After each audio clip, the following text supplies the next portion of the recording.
We've interviewed a number of experts on the show, people familiar with footage in the possession of the U.S. military, who have said there is tape out there of unidentified flying objects descending from the sky and then disappearing into the ocean. Well, today, that video emerged. The Pentagon has just confirmed that the footage is real.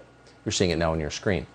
It was taken by the Combat Information Center on board the USS Omaha on July 15, 2019, off the coast of San Diego. As far as we know, the UFO in question was never recovered. There was no material indicating a crash. More than that, we don't know. Tom Rogan is a Washington Examiner columnist, well-versed in the subject. He joins us tonight. Tom, what do you think we're looking at here?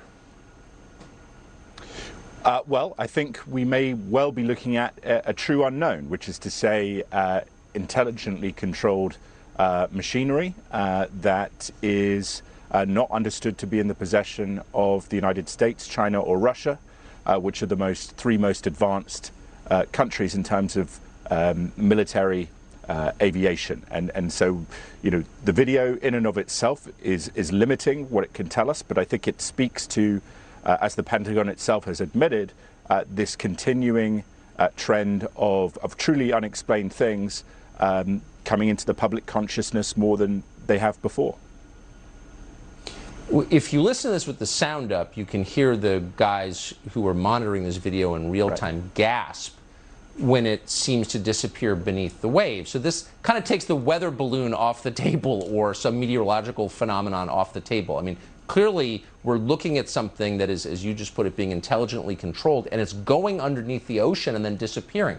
I mean, we're sure that this could not be a foreign nation in control. Yeah, that is the yes, and that is why you see people like Senator Rubio leaning into the subject.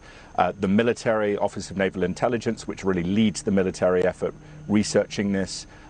There isn't anything that we have, top secret information, about what China or Russia have, or what we have at Area 51, that can do what these things do in terms of the variable performance. And I think specifically relevant to this video, in the coming months and years, an area which we will learn more about is the interaction of US Navy submarines, nuclear ballistic missile submarines and attack submarines, picking up sonar contact of things moving at hundreds of knots under the water.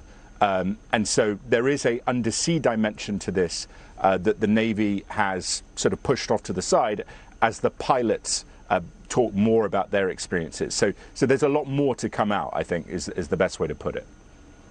Hundreds of knots underwater. I mean, I think all of us can imagine objects moving at incredible speeds in the air, maybe even approaching, you know, the speed of light, potentially, but hundreds of knots underwater, I don't think most people can even digest that. That's been recorded?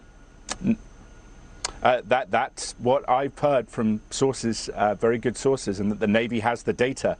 And one of the big things, Tucker, that I think as we move towards this Director of National Intelligence report, and I do know that the various agencies are actually taking that more seriously than people might expect, as is DNI.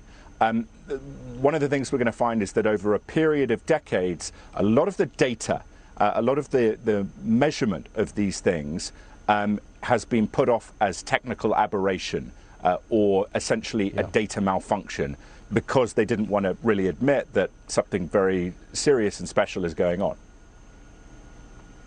I mean, some of this behavior challenges our understanding of physics, so I think this is going to change a lot of perceptions. Tom, I appreciate it. I hope we'll see you again soon. Thanks, Tucker.